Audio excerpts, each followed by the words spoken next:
Hello again, everyone. Welcome back to UNISEC Global's Mission Idea Contest lecture series. And I hope that you have all had a productive break and been able to really focus on some of your ideas for the upcoming contest. Now, today, we have the pleasure of having Professor Tamiki present the final critical lecture in this series to assist you with your mission design ideas for MIC7. Again, we will run with the lecture first, this time over the communication of deep space missions with micro and nano satellites. And I ask you once again, if you do have questions for Professor Tomiki, please post them in the chat. Following the lecture, we will have time for a Q&A period in which I will direct your questions to Tamiki Sensei. So I'd like to introduce Dr. Atsushi Tomiki. He received his bachelor's, master's, and PhD degrees from Tokyo Denki University in 2002, 2004, and 2007, respectively. And he joined the Japanese Aerospace Exploration Agency, JAXA, in 2007. And he was engaged in the development on deep space telecommunication systems. He's currently an associate professor at the Department of Spacecraft Engineering at the Institute of Space and Astronautical Sciences, ISIS, JAXA. And his research interests include wireless telecommunication systems in low-cost planetary and lunar exploration, ultra-wideband systems for flyby wireless spacecraft, and electromagnetic capability in scientific spacecrafts. And so with that, I would like to welcome Tamiki Sensei and invite him to please begin his lecture. Today, I'd like to introduce some research development work, what I have been involved in, and the mission and the department I have been involved with in order to help aspiring space communication engineers understand the technology may be required to work they are interested in and help them understand the essence of it when they consider their future career path. In recent years, the trend of international space exploration has been shifting from International Space Station to the Moon and Mars exploration, and then to the deep space area beyond the 2 million kilometers from the Earth, and the era of competition and cooperation among the world, in particular among robotic missions such as spacecraft and robots, are being planned not only by the space agency in China and India, but also by private venture companies using inexpensive heavy rockets from emerging countries. And this is one of the fields where technological development is remarkable.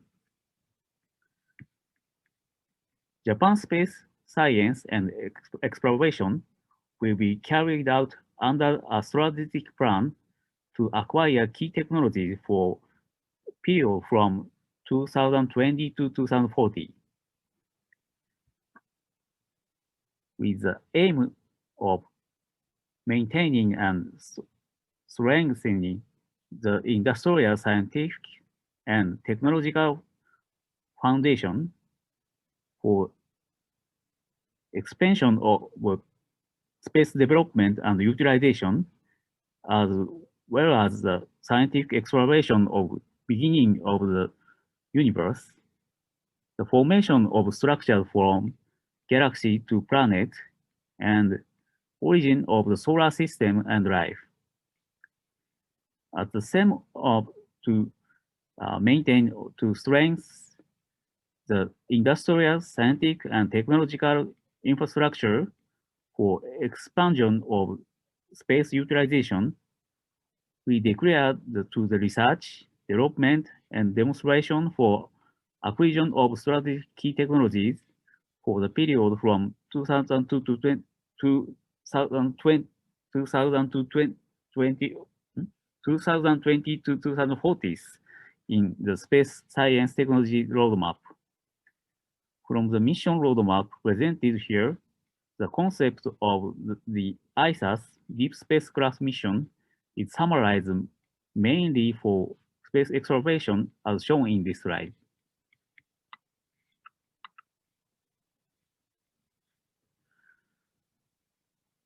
This slide shows the outer region of solar system, which is one of the frontiers to be pursued here, is included as a sample return mission in the master plan for large-scale research projects of the Science Council of Japan. And technology development and demonstration plan have been proposed, shown in this slide. One of the essential technologies for satellite operation in such space exploration mission is wireless communication and orbit determination technology.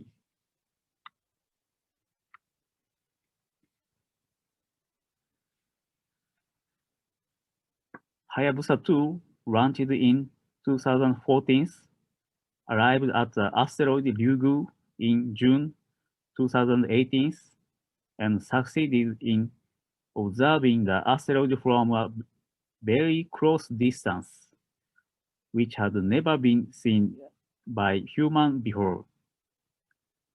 In September 2018, two Minerva 2 rovers were separated from the asteroid. And in October 2018, mascot of DLR is a German Aerospace Center, was separated from the asteroid, and both rovers successfully landed on the asteroid. The clear image of the asteroid surface taken by Minerva 2 rovers during the world's first leap were quickly broadcasted to the world via internet, become a flash memory. The wire system used to transmit such observation data to the Earth to command and the rover is deep space communication system shown in this slide.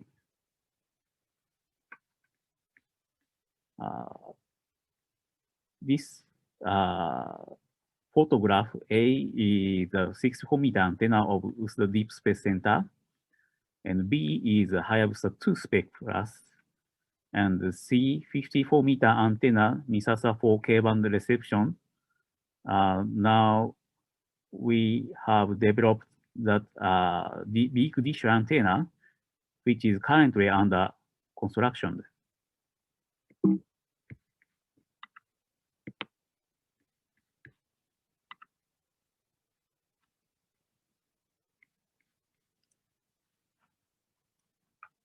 There are many antennas for deep space communication in operation over all the world. NASA and ESA and JAXA not only conduct their own mission, but also share their antennas with each other, enable various missions. Currently, JAXA has one 64-meter and one 54-meter antenna in Sakudaira City, Nagano Prefecture, and 34-meter antenna and 20-meter antenna in Kagoshima Prefecture. Both of two antennas in the Nagano Prefecture, the center of Honshu, and this antenna is 34-meter antenna in Kyushu.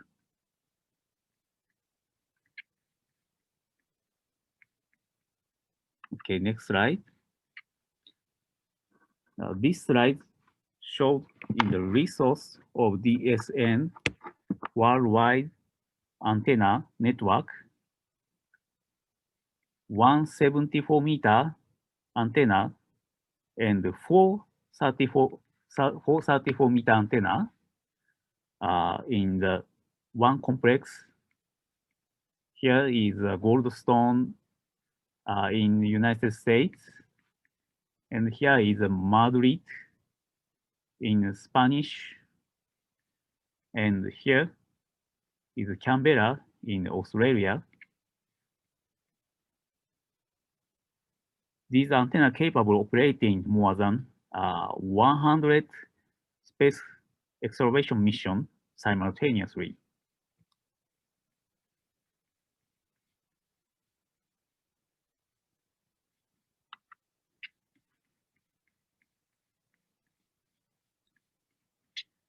You can check the operation status at any time on the DSN Now website.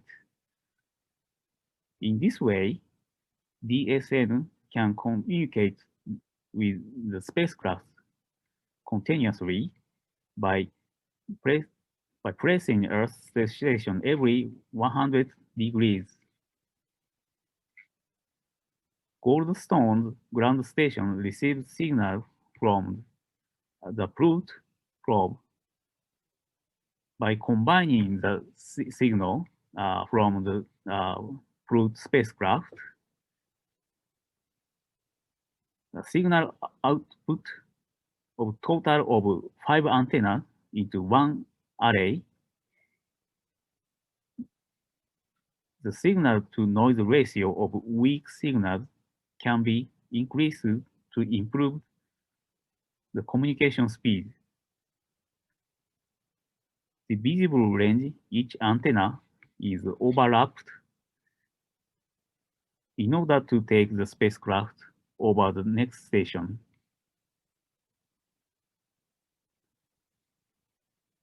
The wireless communication take over to the next station, 24 hours communicate the spacecraft. The 70-meter antenna is mainly, each one complex in one antenna, is mainly for use for a mission beyond Jupiter and Saturn, such as Voyager, Pluto, and Jupiter-Saturn mission, such as Victor missions.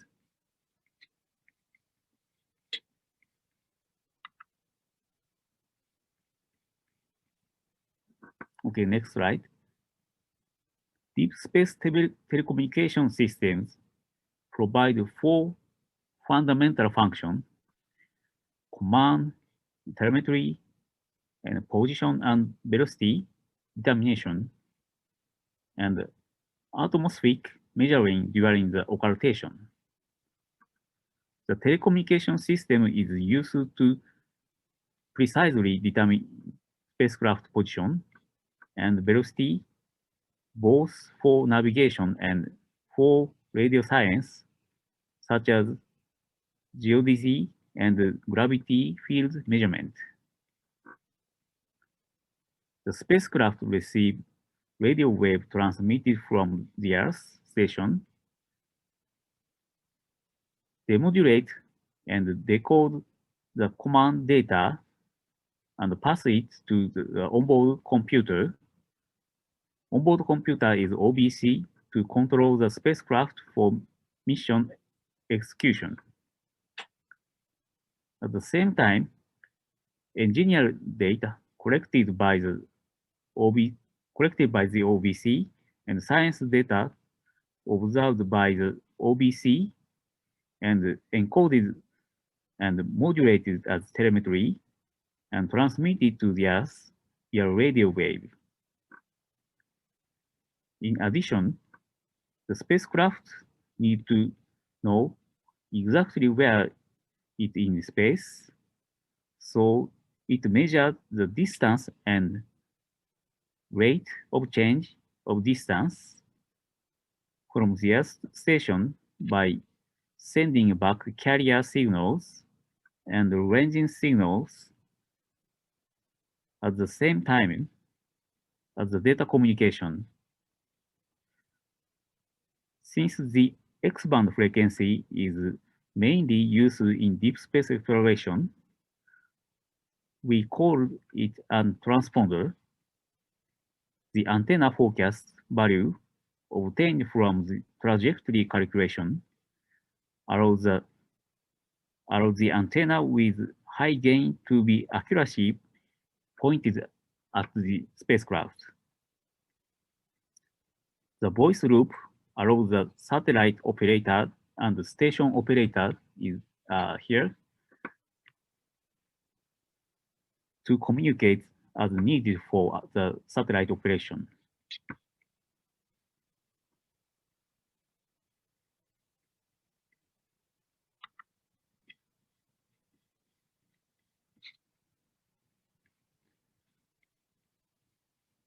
This slide shows the equation on the physical layer, wireless communication. Downlink frequency selection for telemetry is generally driven by two operating modes, emergency telemetry and high-rate telemetry. These modes use typically a spacecraft low-gain antenna or high-gain antenna. LZA are generally used for command and for engineering telemetry when relatively near Earth, as well as emergency conditions, HGAs, are used for high-rate telemetry and commanding when far from the Earth. To fast approximation, data rate depends on the antenna aperture, frequency, transmit power, and range as follows.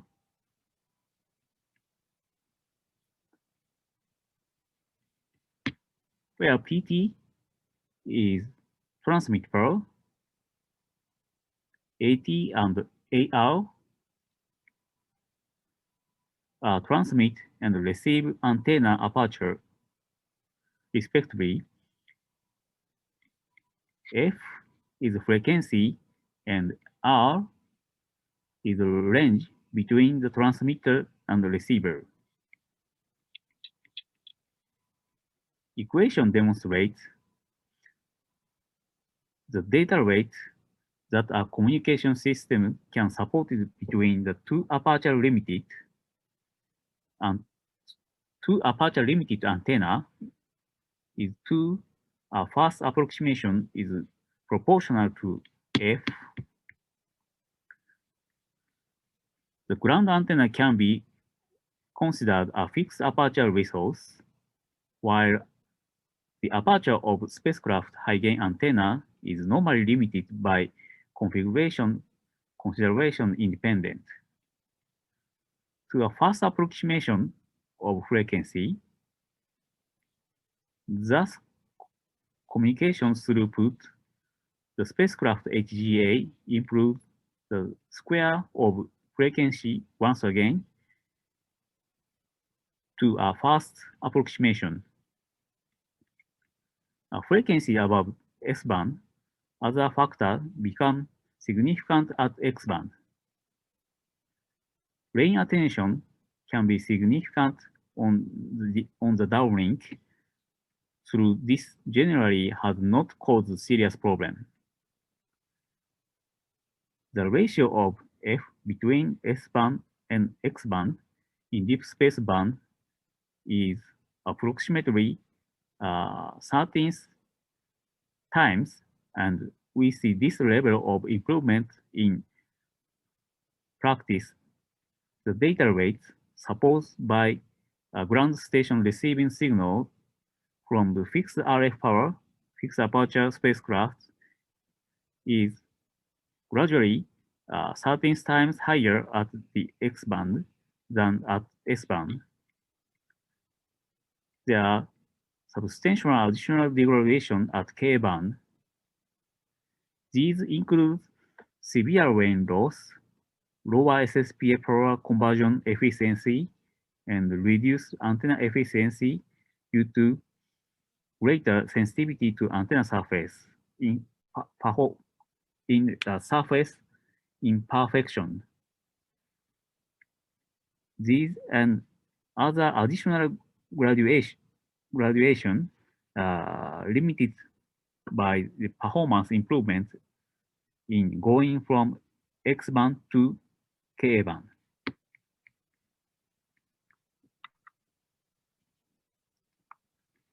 This slide shows the satellite frequency band.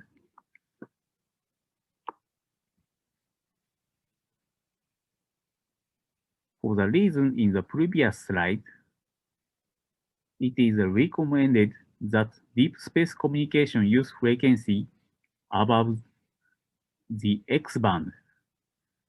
The wavelength of Ka band is very short, approximately 1 centimeter.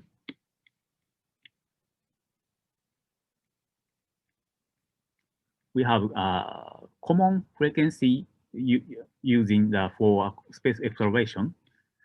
S-band uplink is 2.0 to 2.2 on the category A region, and X-band uplink 7.1 to 8.45 gigahertz on category A and B deep space region.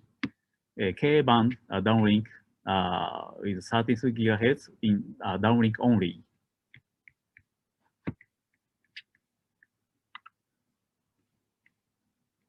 Satellite frequency band allocation defined by international organizations such as ITUR, SFCD, and CCSDS.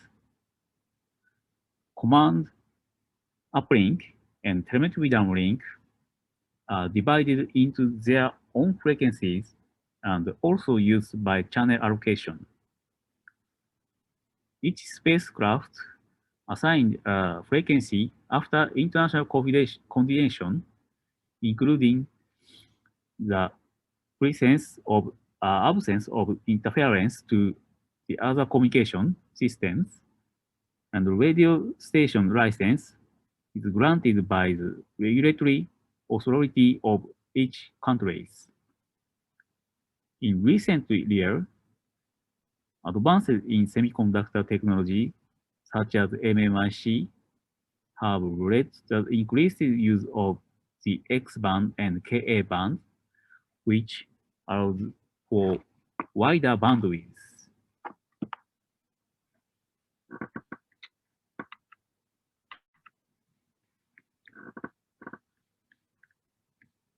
Deep space telecommunication systems provide for fundamental function,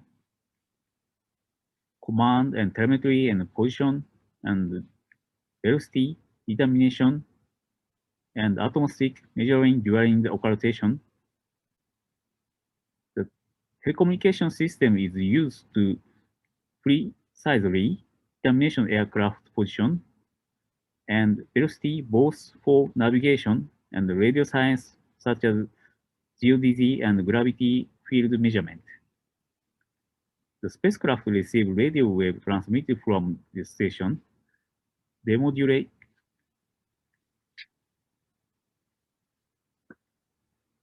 Oh my God, this slide is an old one. So next slide here. A deep space telecommunication system typically has three principal spacecraft components: a transponder, a power amplifier, and antenna. The spacecraft transponder receives signals from the ground network through an antenna. The transponder demodulates the received signal into spacecraft. It generates a downlink carrier either from external oscillator or phase coherent with the uplink carrier. It modulates the downlink carrier with telemetry and, if necessary, lensing signals to generate the downlink signals. The power amplifiers amplify the downlink signals for transmission through the antenna. The transponder is responsible for receiving the radio signals coming from Earth station, extracting the command and passing them to onboard computer. while receiving telemetry from satellite from OBC, transmitting it to the station, to the Earth station. The XTRP transponder is called transponding system because it receives signal transmitted from the Earth and transmits them back to the Earth side in order to accurately determine the location and the satellite in the space.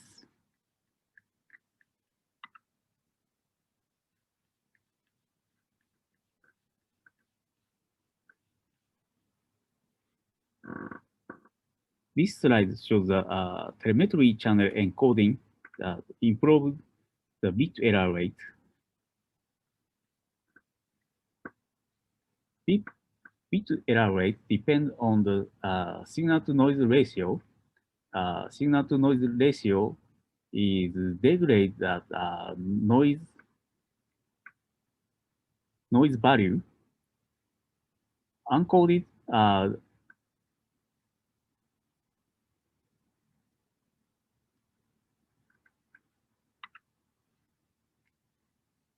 okay, this curve is shows that uncoded bit error rate, and this curve is unconcatenated curve. Concatenated is here.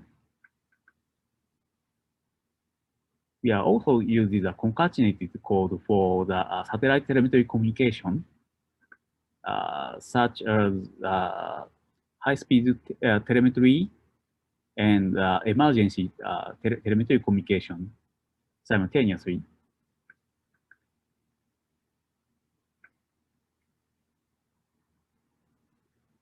This dot line is required by on the uncompressed data. We are also using that -5 or -6 bit error rate required the compressed data.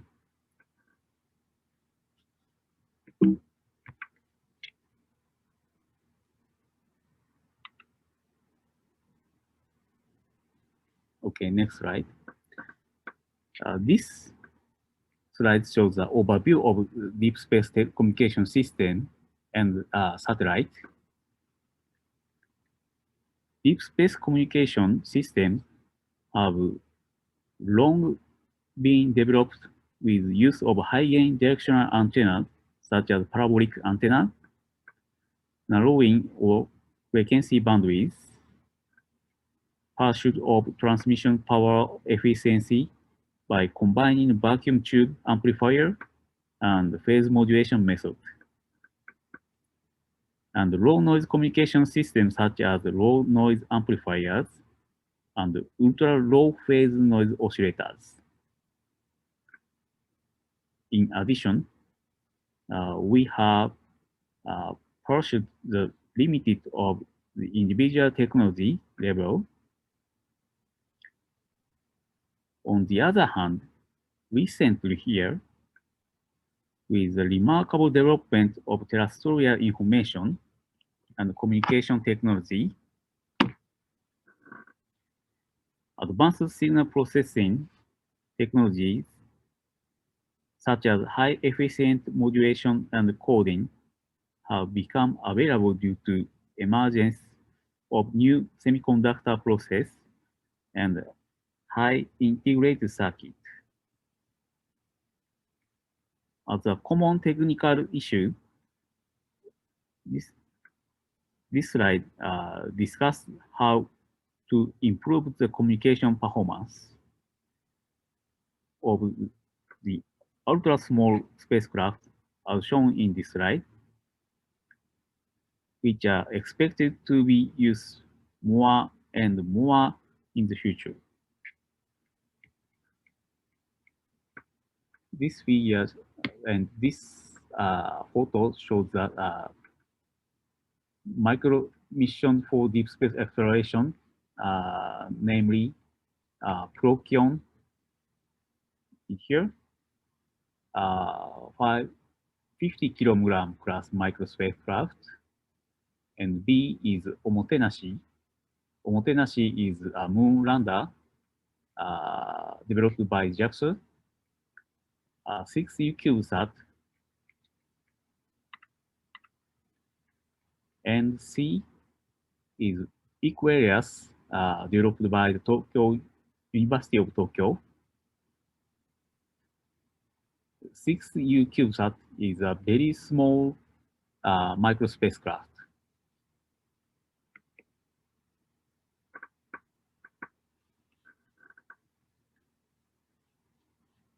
This slide shows this block diagram of the telecommunication system installed in the Procyon. Looking at this diagram, we can see that the communication system consists of many components and collection elemental technologies.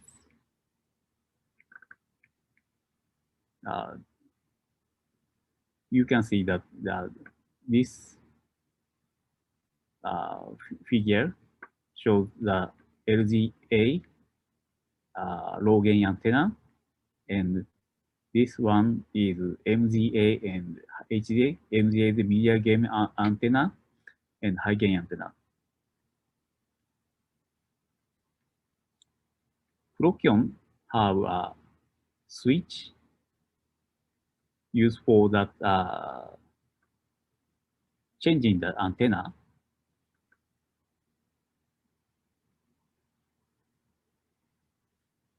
Green line shows a telemetry transmitted line. One of telemetry transmitted line is here, and the second transmitted line is here. Second transmitted line by using the MGA and HGA and command receiving simultaneously. Red line shows that command data, command signal via LZ3 and 4 antenna switching X switch 4 to the X-band transponder.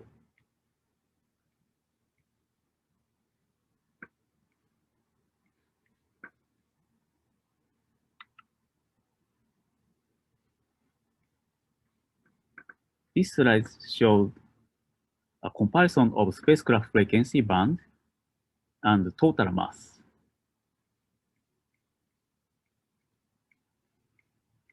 Here is the Rosetta and Juno, famous space agencies, deep spacecraft.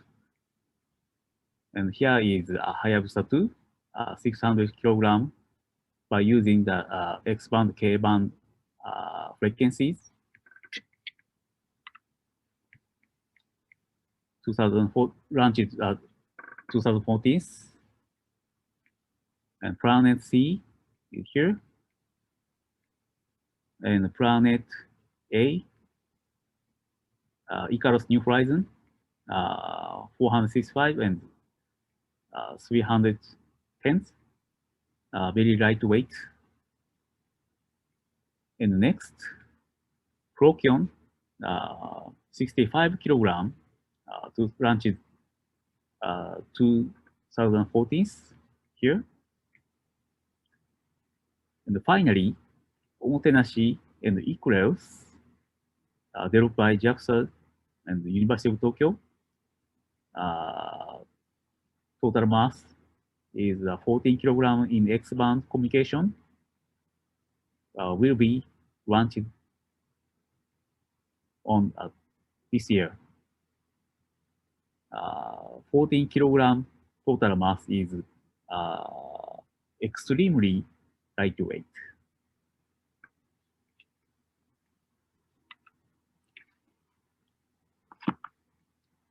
Next slide.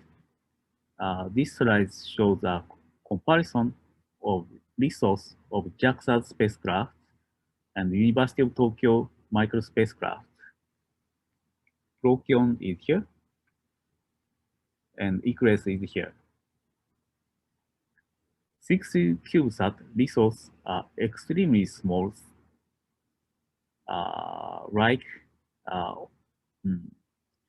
only a PC size, only have a PC size power resource. Procyon generate 214 watt near the Earth, and Equus generates 36 watts near the Earth, and the communication equipment total mass is 7.3 kilogram in Procyon mission, and consumed 54.3 watts. Transmission power is 15 watts. It is this value is extremely high in this class. Output power over weight is 0.221 watt over kilogram. Equals specification is here. Communication system total mass is 0.65, around 500 grams. Consumed 13.3 watt.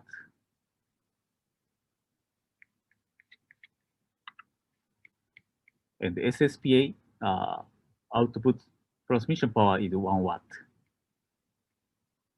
Output power by weight is 0.7 watt per kilogram. So Procyon is transmitted power is maybe extremely high.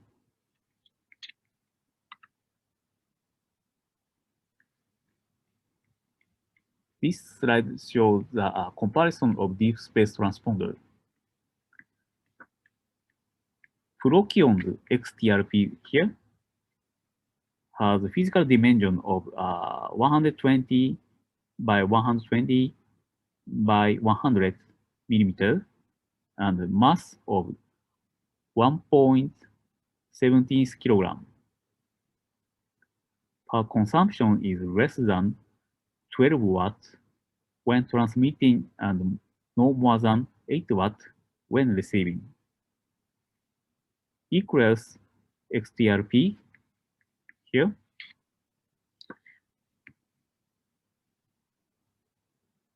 Has the physical dimension of 18 by 18 by 14 millimeter and mass of 0.468, around 500 kilogram, 500 grams. Sorry, power consumption is less than 13.3 watt with 1 watt RF power output when transmitting and no more than 5.9 watt when receiving.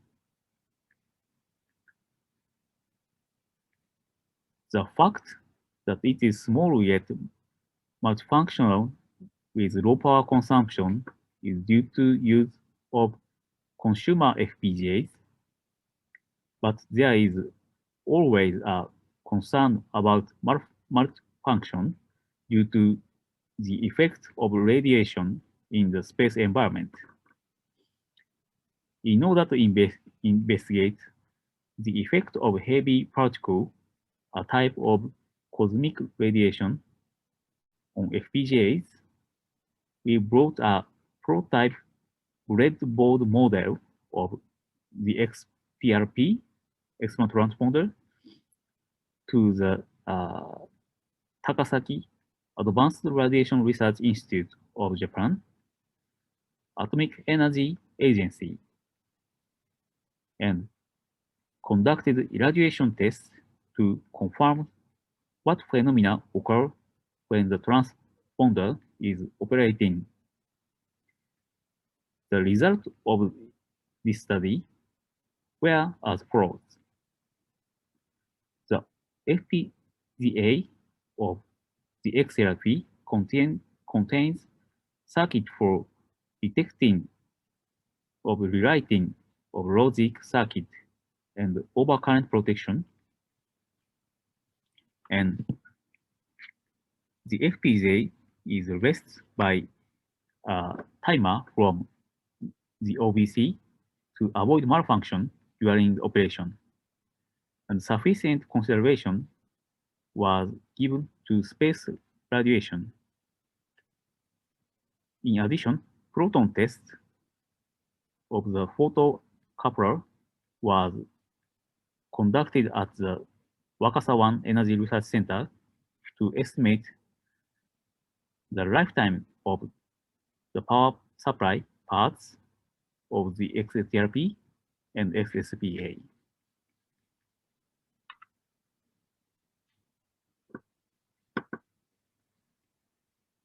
This slide shows the applicable ultra-small spacecraft antennas developed by ECREUS and Procyon mission.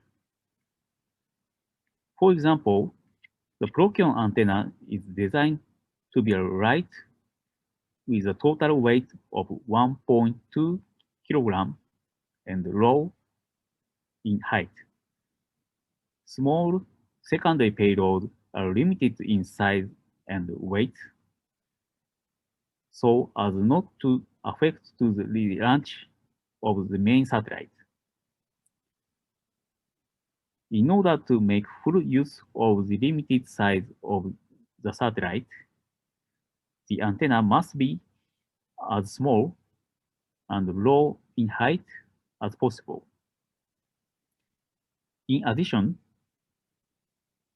if the HGA is placed directly on the same top surface as the solar cells, the heat input from the sun to satellite will be large.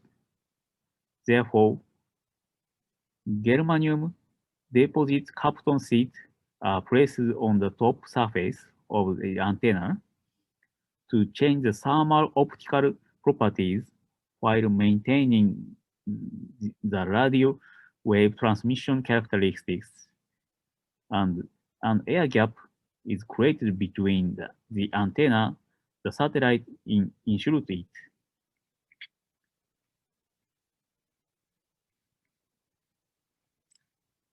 These LGA usually gain constrained. The gain of LGA is usually limited by the broad coverage requirement. Data rate from spacecraft, LGA is thus independent of frequency. In practice, there is very little difference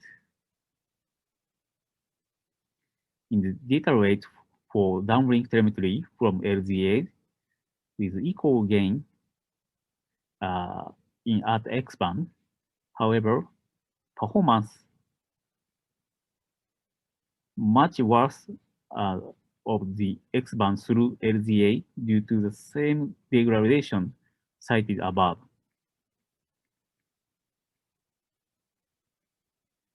It is desirable to be able to receive telemetry through a low-gain antenna in autonomous condition. In such an event, the spacecraft is usually autonomously pointed toward the sun, but may be not able to determine the position of the Earth or point HGA toward the Earth. Thus, the LGA must have sufficient beamwidth to span the range of possible sun probe Earth angles. Minimum LGA beamwidth generally determine maximum LGA gain, typically 6 dB. In this mode, principal objective is to send sufficient engineering telemetry in the short enough period of the permit angles. the state of the spacecraft and transmission of common avoids spacecraft failure. A data rate of 8 bps, very low, often used in this mode.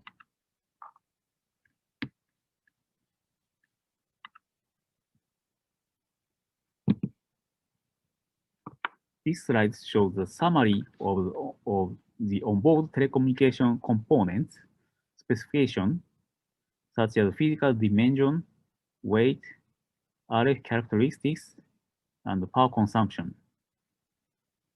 The signal output from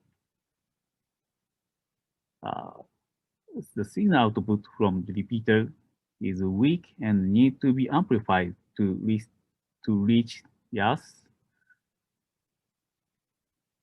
The power consumption of the Procyon communication system is about 54.3 watt, of which about 70% consumed by the SSPA.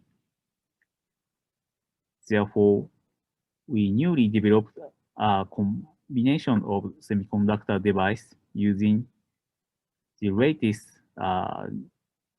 new developed gallium nitride process and our own circuit configuration to achieve the high power efficiency.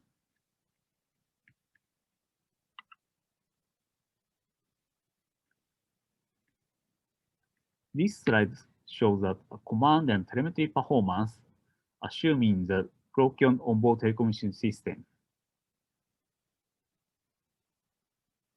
Distance at which a micro spacecraft with a communication system equivalent to Procyon can communicate with the USDA 64-meter antenna. Downlink bit rate is 1 kbps, around 1 kbps. Uplink bit rate is around 125 bps. Is very low. It is directed to the HGA and just barely reaches mass because of asymmetric communication. There is much more room for uplink.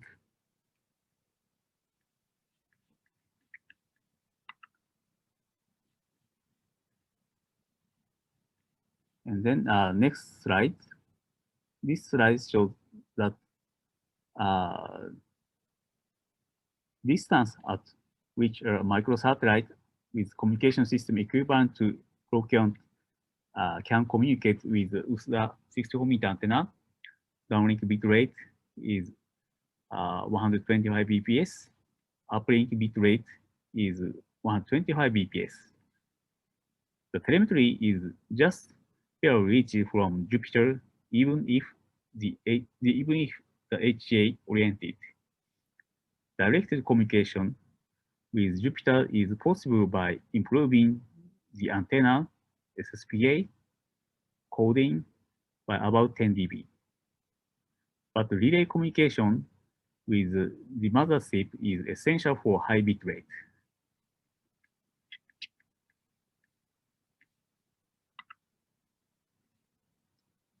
Conclusion.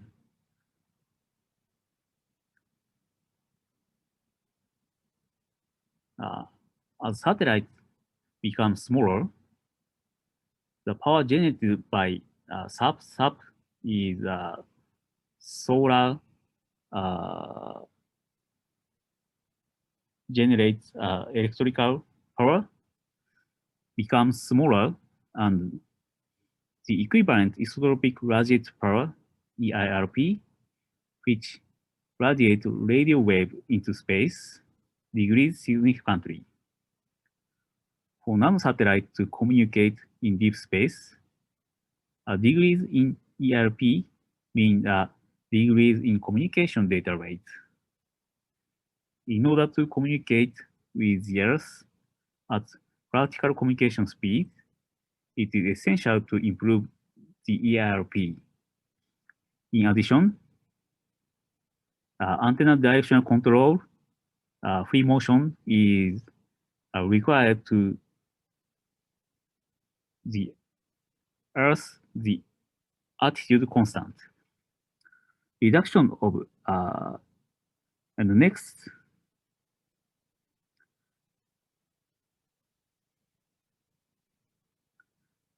reduction of instrumentation loss is significantly improving the signal to noise ratio by using the waveguide possible.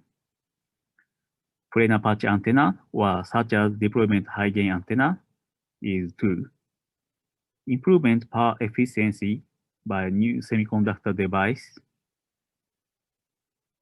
Coding gain, reduce the transmit power. Deep space exploration has entered a new era, which in satellite are designed and developed by universities and operated by faculty and students. The deep space communication system on the board non-satellite we developed this time was able to operate perfectly in space originally envisioned.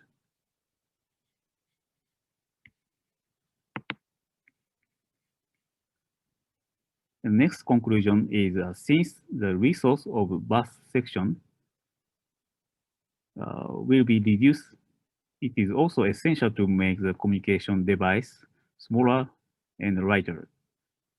Mutualization cannot be achieved without use of consumer components such as COTS device, even with use of recent high-performance semiconductors and ultra-small components as typified by cell phone and smartphone, mutualization has already reached its limits in terms of mounting. The size of 0.5 to 1.0 U is the limited and reduce the size below this. Integration of communication devices system on a chip are essential.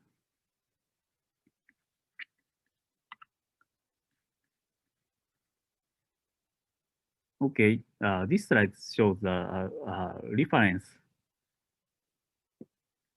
making the recent slide. Number 1, book, Warner-Scattered Digital Communication Fundamental Application is used as a textbook in university.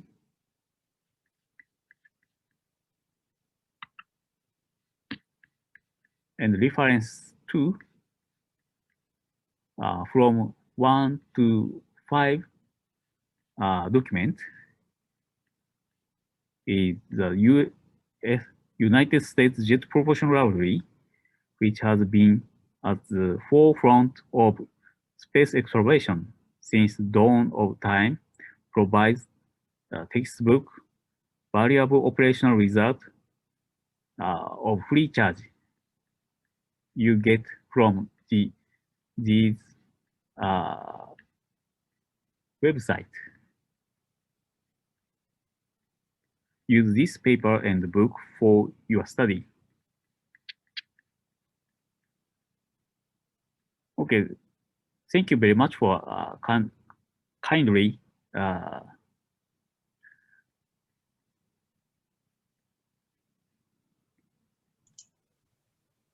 Okay, thank you very much, Tomiki Sensei. We appreciate the detail that you've gone into in your presentation. I know there's a lot to cover for such content, and particularly for going into detail around the link budget as well. So you can stop sharing your screen if you like, and we can look to the audience for questions. And we do have one here from Christian, who also says, thank you very much for your presentation, and asks, is it possible to send a 3U mission to the main asteroid belt? Saying that, could we know what is the smallest size for a deep space mission at a certain distance from the point of view of communication systems? What are your thoughts on that, Tomiki-sensei?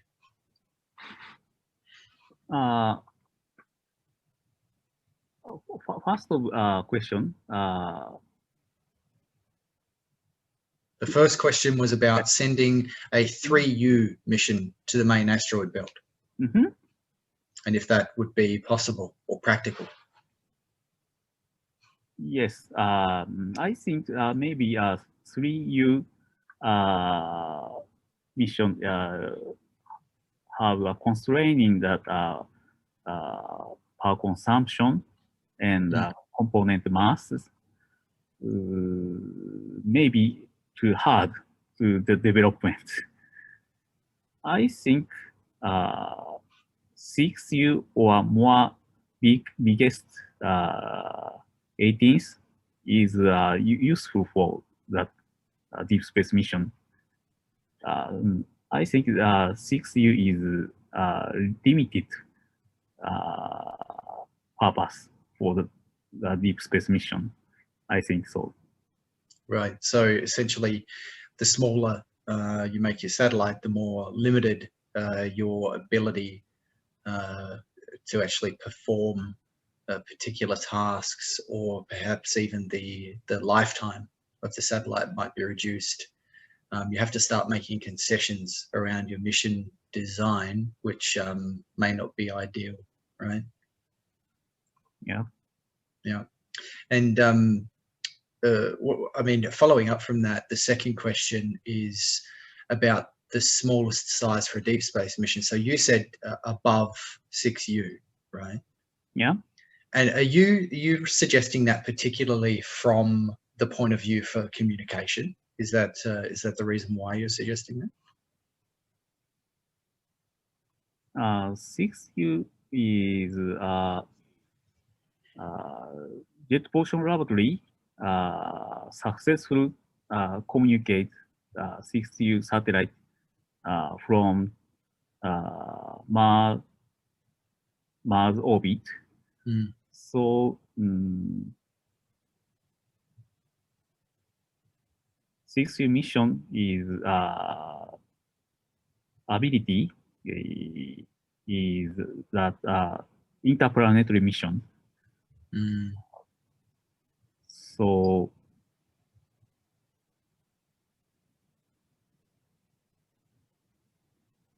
I think the 6U is not mainly interplanetary mission. 6U above the 6U is very useful. It is because that now technology readiness level is and component we can buy in that consumer market. So maybe above the 6U is more flexible to make the mission. I see. Okay, right. Well, thank you very much for your answer there. We also had another question from Nakayama Daisuke-san, who asks, or who says, power consumption is important for nanosatellites. Obviously, yes. And asks, could you explain about the conversion efficiency from DC to RF? We have already developed the XSSPA. Is consumed 17% to changes to the thermal energy. So transmit energy is only 30%. Right. So 70% is also changing to the thermal energy. Right. So Prokion is recycling that thermal energy to heating the own component.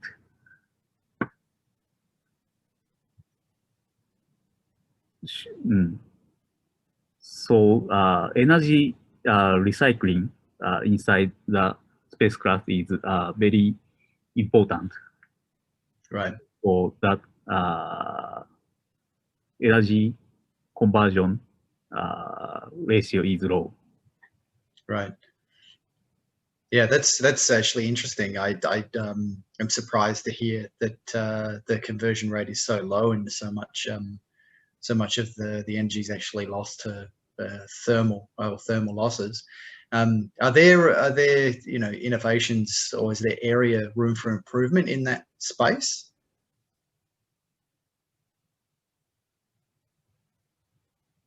Pardon, what mean that? I mean, for the energy conversion, yes? Can you foresee improvements for the energy conversion, increase the efficiency, let's say over the next 10 or 15 years?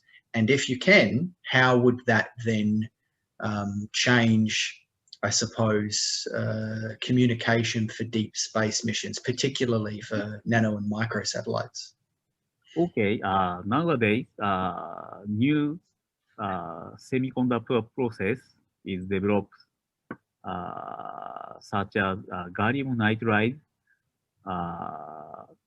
is a high efficiency conversion power consumption. So DC-DC converter is applicable to the gallium nitride is up to the 19 or 95, around 100% of power consumption. Nowadays, some AC adapter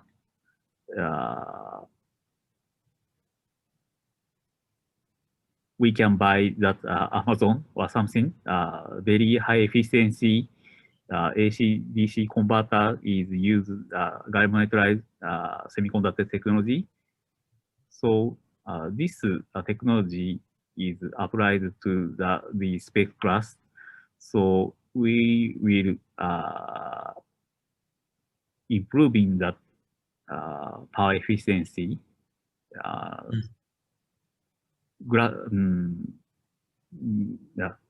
Will be very high efficiency power consumption.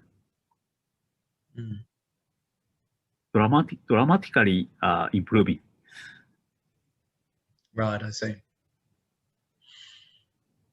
Okay, well, that's interesting. We have another question from Ying, who asks, how are we able to align high gain antennas of the spacecraft to Earth without multiple antennas?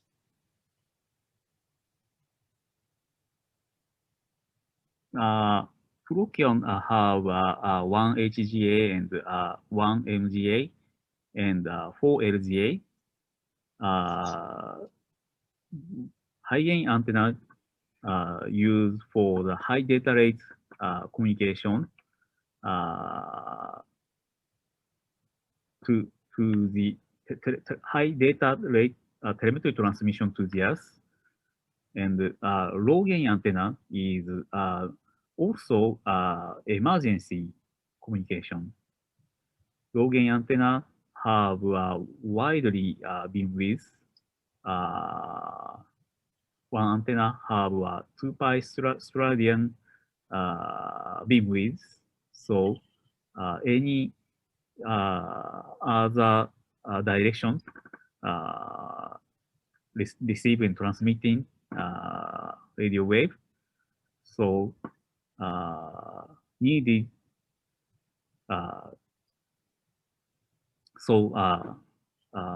CubeSat and spacecraft needed the two purpose antenna, high gain antenna and low gain antenna is also.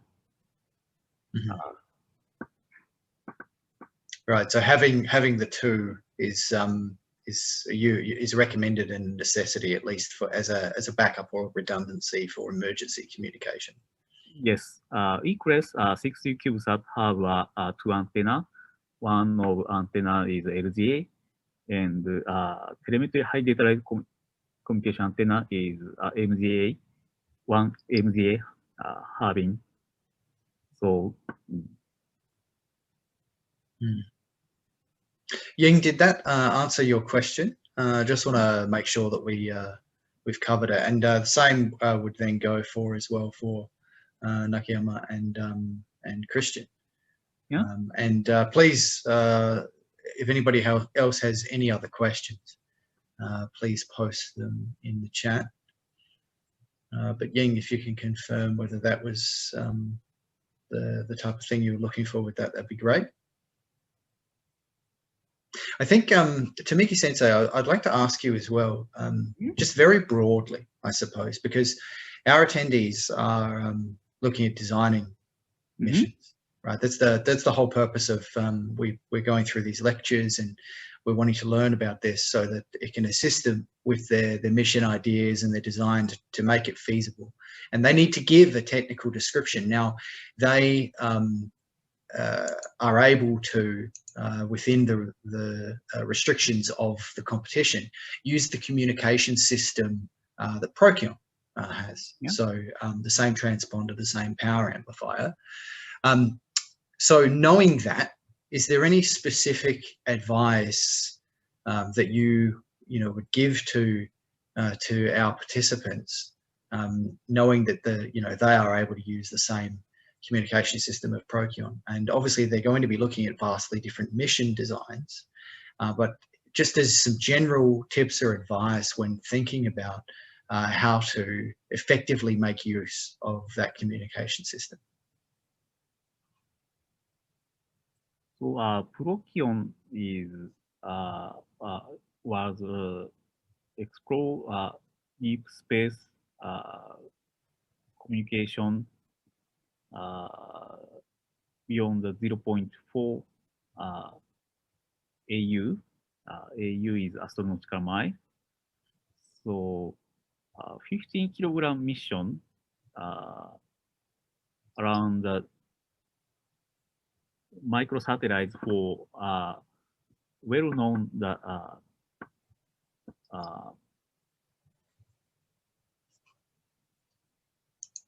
use for that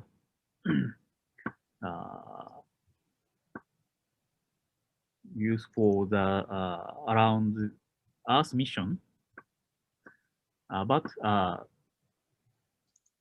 Procyon is explore to deep space mission. This is a game change.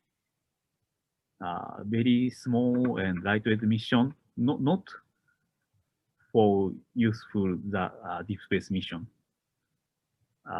However, Procyon is improving the power consumption by using the new semiconductor technology and COTS device using used for the very small, lightweight, and small power consumption, improving the power consumption. So finally, we can change the game change. So this successful experience will be changed to the small satellite deep space mission.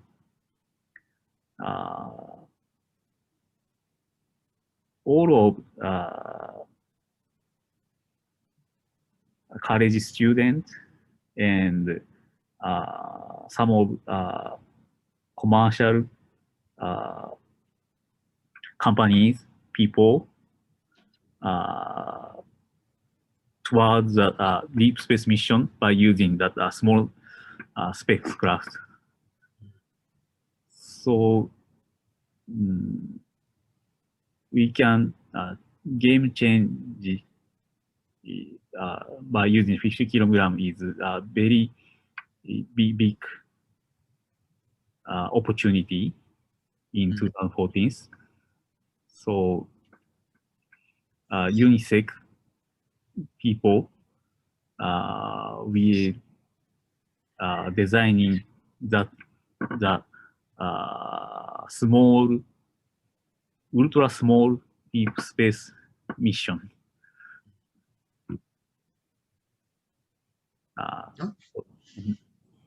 Thank you very much for your thoughts. I think we may have reached the end of the questions from our audience. So I just want to thank you once again on behalf of UNISEC Global and on behalf of all of our attendees and participants who have attended this lecture, but also all of those who will be watching the recording of this lecture. I'd like to thank you once again for your valuable time and for coming and sharing your knowledge with us. If you could all please join me in thanking Professor Tamiki, that would be fantastic. Mm-hmm. And we do hope that you have enjoyed these lectures. I'll just share my screen with you now, so just bear with me one moment, and we'll just go over a few final things in this last lecture of the lecture series. So just bear with me. Okay, so yesterday we did have a meeting, and we had what was called the MIC7 Space Cafe, in which a few of you attended. And I did go over some of the details of this slide in that meeting. I'll make that meeting available for you, the recording, shortly, along with Tamiki Sensei's lecture as well. But one thing we hadn't gone over throughout the course of the lectures was details around the communication system. And you may have notice that I mentioned you're able to use Procion's communication system in your mission design ideas. And so just on that, you'll note that the total required power and the output RF power is 50 watts and 15 watts respectively. And you can assume that you can use the Earth ground stations for deep space missions like the Deep Space Network. Okay, so details of the communication system can be found in the references, as well as details that's listed on this slide can be found on the MIC7 website. So from here, I'd like to remind you of the process and the timeline, the important dates. The application submission deadline is approaching, and we will be opening up the portal for you to be able to submit applications within the coming months. We will be selecting roughly 10 finalists who will be selected via a review team based on the selection criteria which has been listed on the website and through these lectures. And those finalists will be notified of the result, as will everybody, on August the 18th, with the title of the paper and the names of the finalists being published on the Mission Idea Contest website. So with that in mind, you do need to start thinking about a full paper submission as well. It's only a little bit over a month between the notification of finalists and the final paper submission deadline. And a date has been chosen for the presentation of the finalists, which will be on the 13th of November. And we may potentially hold an in-person meeting or an online meeting as to be decided closer to the date, but we'll provide more information and update you as we go. A quick announcement, and this is a really exciting announcement. We have teamed up with IAA, the International Academy of Astronautics, and we can confirm that the best mission ideas in MIC7 will be published by IAA. So that's something very much to look forward to have your mission idea and your name published as an author by IAA is a very well-respected accolade and something which you have to look forward to if you are successful. So we hope that that is something which spurs you along and inspires you and encourages you as you go through and you design your missions. So I wanted to quickly go over some practical next steps, because now we've reached the end of the lecture series.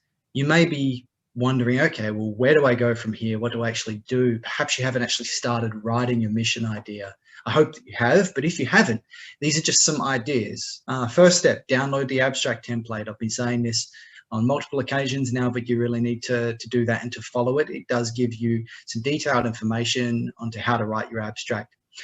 You can decide on individual or group submission. And if you are looking to make a group submission, there's no limit on the number of members who can join your group. There's no limit in terms of if they're student or professionals. It's completely open. And so if you are looking for a group, you can approach people like colleagues, peers, your MIC7 coordinator, UNISEC chapter in your region to see if there's like-minded individuals who would like to join up and form a team with you.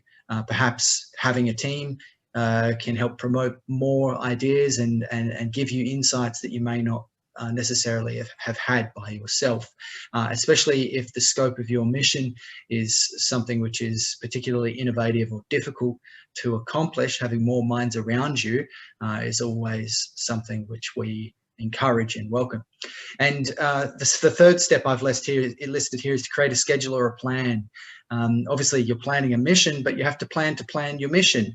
So use things like Gantt charts, calendars, create a task list of things that you need to do in order to develop and deliver your abstract submission, because developing your plan is one thing, but delivering your abstract submission is another. And doing that to a high quality and a high standard is going to be critical in terms of your success in the contest.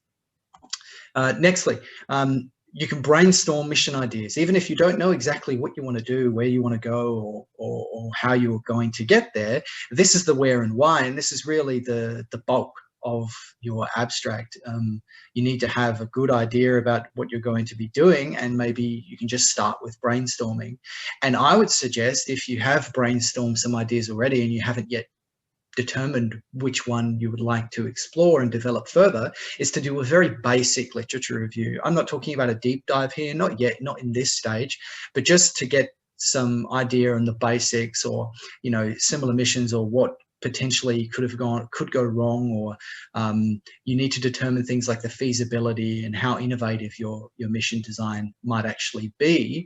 And if you can do that with a few different mission ideas, that will probably put you in a better position to be able to make a selection and a choice of what to pursue in more detail. And then the fourth step would be doing a deep dive literature review. So start thinking about the actual aspects that are listed in the selection criteria and the specific details that you'll need to address. So I've listed, the challenges, description of the mission, the technical design. How you're going to describe those things as well is important. If you can use resources and models and calculations, simulations, those all add value to the description of your mission design, to how complex your description is, and how easy it is to understand, and how well thought out your design is. And they're always held in high regard. And then obviously the end goal, submit your abstract. And I've just put down in the bottom right hand corner there, inspire others and challenge yourself. We went through a really long list of reasons why you should join the Mission Idea Contest. And, you know, some of them focus on your personal knowledge and, you know, ability to publish something and have something as an extracurricular activity, perhaps if you're a student, which would be appealing to employers. But one thing which we didn't really touch on is that doing these types of activities makes a difference in other people's lives, in other people who are thinking about studying engineering or who are interested in space, and also in your life on a personal level. But really, you have the opportunity here to develop something which can inspire other people and can lead to greater opportunities as well. So I would really encourage you that if you've been on the fence about whether you should look at actually submitting an abstract or not, to please do so. Please take the time. We are really looking forward to seeing your submissions and to hearing about all of your fantastic ideas. And there's no doubt that they will, you know, provide some inspiration for other people who are aspiring engineers or space enthusiasts as well. Once again, I would like to extend special thanks to all of our guest lecturers for the Mission Idea Contest 7 lecture series, to Professor Rio Funase, Professor Mutake Ueno, Professor Hiroyuki Kazumi, Assistant Professor Naoya Ozaki, and Professor Atsushi Tomiki. Thank you very much. We do appreciate it. Both our attendees and us here at UniSec Global do really appreciate the effort that you have gone to in providing such detailed information and enriching our understanding of that information to deliver better quality mission ideas and enrich our own professional knowledge. So we do very much appreciate that. And we'd also like to thank the University of Tokyo Institute for Open Innovation, who has been the primary sponsor of the Mission Idea Contest 7 lecture series. And obviously, to our attendees, whether you're watching at home or joining us for these lectures, thank you very much. And for all who will be submitting abstracts, thank you very much. It really does mean a lot to us that you'll come along and share this experience with us and look at providing some absolutely inspiring abstract submissions, which are undoubtedly going to make us very surprised and impressed. So thank you again from everybody here at UniSec Global.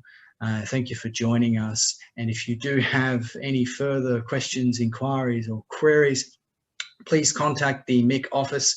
The details listed here on your screen.